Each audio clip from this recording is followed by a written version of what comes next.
about some things that transpired, I guess, over the weekend. Well, number one is I was supposed to debate David Preston, the hyper dispensationalist, okay? And I referred to him as a Ruckmanite because most people understand that they believe in what's called dispensational salvation.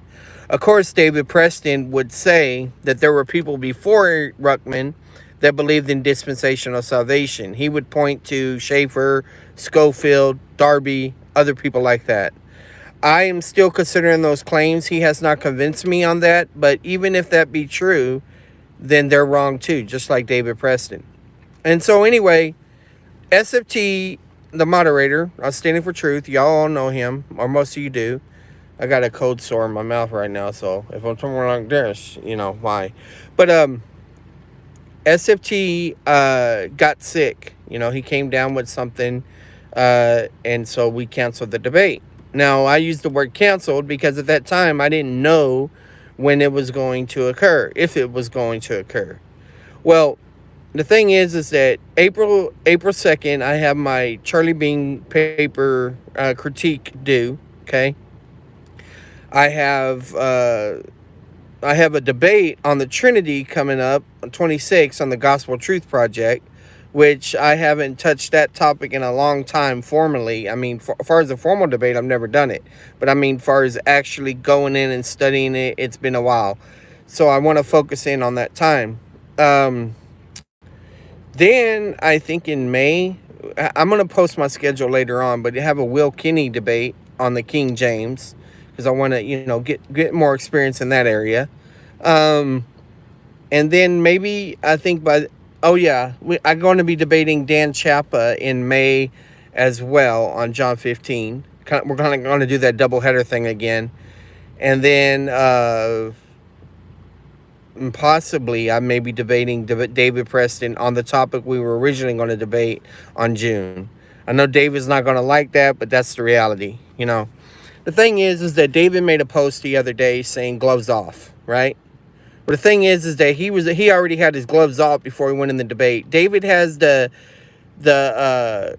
tendency to go beyond banter and chats to target his previous opponents or even future opponents. Usually he comes off nice and professional and says, okay, yeah, we're going to just debate this and all this. But no, he's turned really abusive in people's comments and stuff like that. He made a video recently that I'm a false teacher and said that, and the criteria for why he called me a false teacher, if I remember right, I just skimmed the video, but I'll deal with them in the future. Hey, Doki, was that my channel's monetized. Okay, I'm a false teacher because my channel's monetized, and I don't believe he had snippets from like different times I answer questions about salvation in the Old Testament, I think it was, and other things like that. So anyway, hey Noah, the point is that if you don't believe like David Preston, from his standpoint, you're a false teacher. Or if you have your channel monetized, you're a false teacher. So it's like, well, this is really going to change the tone by which I come in on my debate. He got all worked up just because I just said I was bored and I was motivating myself. Hey, Ashley, and that I was just hyping myself up for the debate. I was just being honest, and my prep and all that stuff. I wasn't saying I was scared to debate him or I wasn't prepared. What's up, Layman? You're not a false teacher. You're spreading the truth. Thank you, FA. So, yeah, it's one of those things. I was kind of shocked, but if I go back and I see in the different debates and how he carried himself, I could see it all along. He's a bully. That's the reality.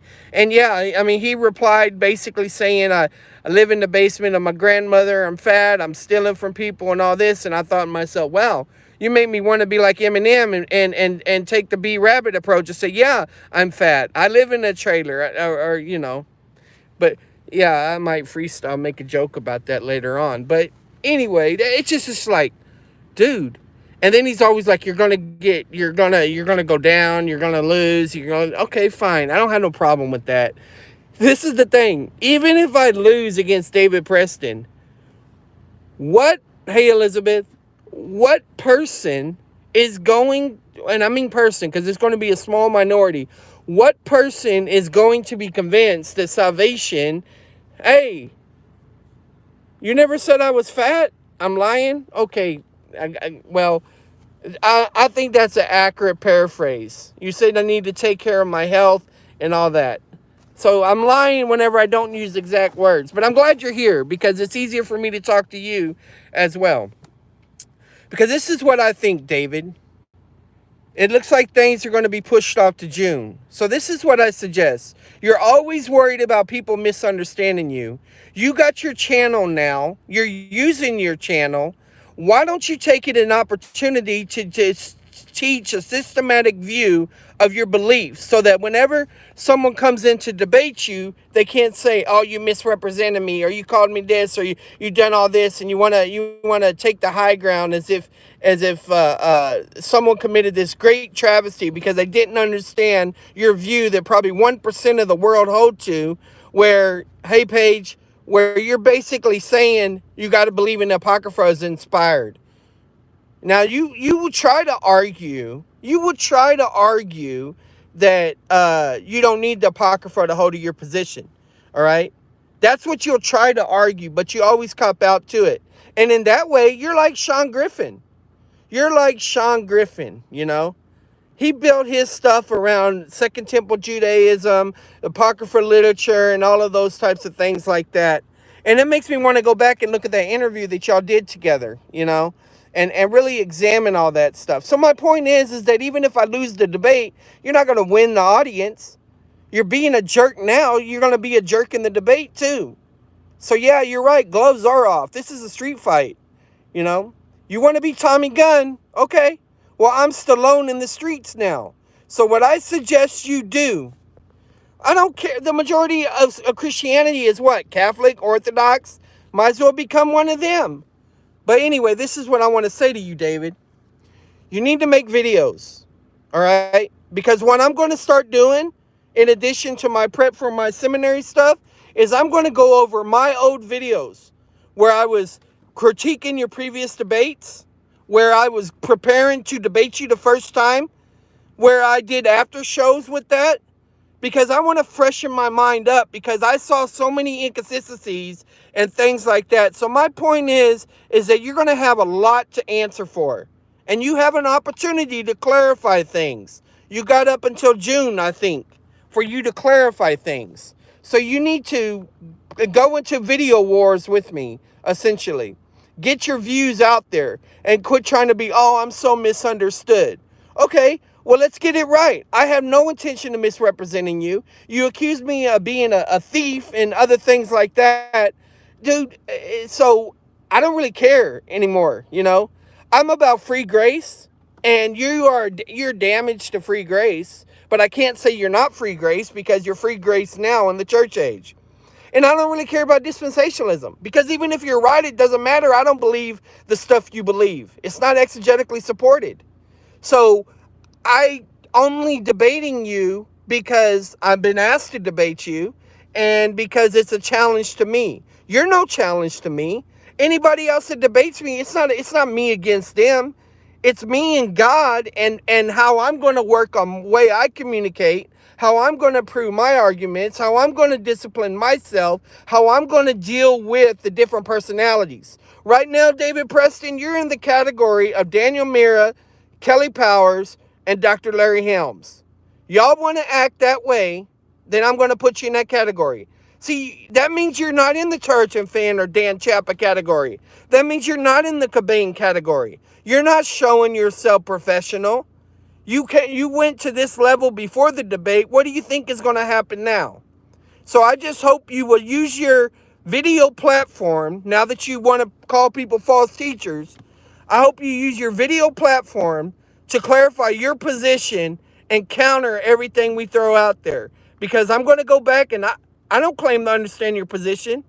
I still don't claim to understand your position fully. But you know what? I'm going to put enough content out there for you to clarify yourself. And if you don't clarify yourself and if you play a victim in the debate, then that's your own fault.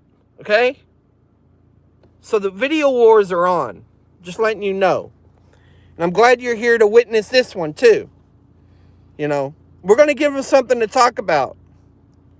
It really is frustrating that you took this approach. It really grieves me, because I like the fact that you challenged me and make me think about dispensationalism a little bit deeper in other areas, but your whole attitude just totally sours me now.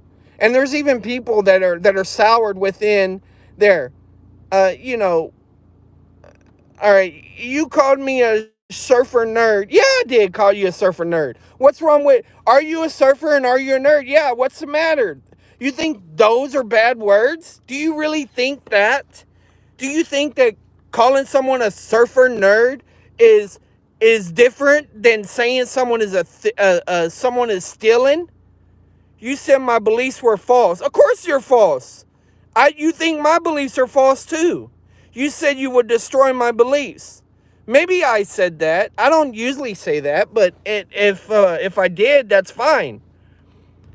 But even if I don't destroy your beliefs, I still win. Because I'm not debating you. Nerd is highly offensive. Well, I'm a nerd too. I'm just calling you what I call myself. So get over it. There's people that call themselves rap nerds. Eminem is a rap nerd. A nerd just means someone that focuses in on a particular situation and stuff. Maybe you were called nerd in school and you think it's offensive. I was too, but you know what? I own it. I own it now. I'm a nerd, okay? So welcome to the nerd stuff. You can try to hang loose. You can try to get your Sean Penn on, your Point Break on, your Keanu Reeves, but it ain't going to change the fact at heart you're a nerd. You're a King James Apocrypha hyper-dispensationalist nerd. Accept it. It's all right. And you're right. You got 4 kids. You work a full-time job. Nobody was making excuses in my stream. Just like you respond to Cliff Matthews about you were given an honest response. I was just telling people where I was at, because in real life and ministry, you have to tell people, look, you don't always feel it, but you got to do things to psych yourself back up. You got to do things to stir yourself up. If you want to use spiritual language, you got to do things to motivate yourself whenever you don't feel like it, wherever you're not challenged by the academic material. It's been like that in secular college, or sometimes it's even like that in seminary. Yeah, Sam Shimon destroyed me because he controlled the thing. If you really want to see Sam Shimon destroy me, then set up a formal debate, Lump. And by the way, Lump, while you're talking, why don't you formally debate me? Yeah, retract that message. Yeah, retract that message. That's what I thought. You'll have lumps yourself. So, yeah, it's very sad that it's come down to this. But, Marshall Mathers is who you want to be. Yeah, I want to be like Eminem in some areas. I wish I could rap better than him because I do a better gospel presentation and breaking the ice. Yes, I'm a wannabe. What's your point? Your name calling doesn't bother me anymore. It did when I was a little kid. It did when I was a little kid or a teenager, and I didn't know my identity in Christ, and I didn't know my gift, and I didn't know my ministry, and I didn't know people loved me and all of that stuff. But now it's not going to bother me. I mean, there's some touchy areas, but you know what? I got God and my wife, and close loved ones and people that appreciate me. So I don't really care what you think or anybody else. I was asked to come in and do these formal debates. You were the second person I formally debated, and it was a way different level than my first debate. So I appreciated that. You're a professional at least in the sense that you claimed that you had debated in college and all of that stuff. And so I appreciated that. You gave me a challenge like I never got before because I was new to it. But at the same time, you also tried some gimmicky stuff to try to trap me, and it still didn't work.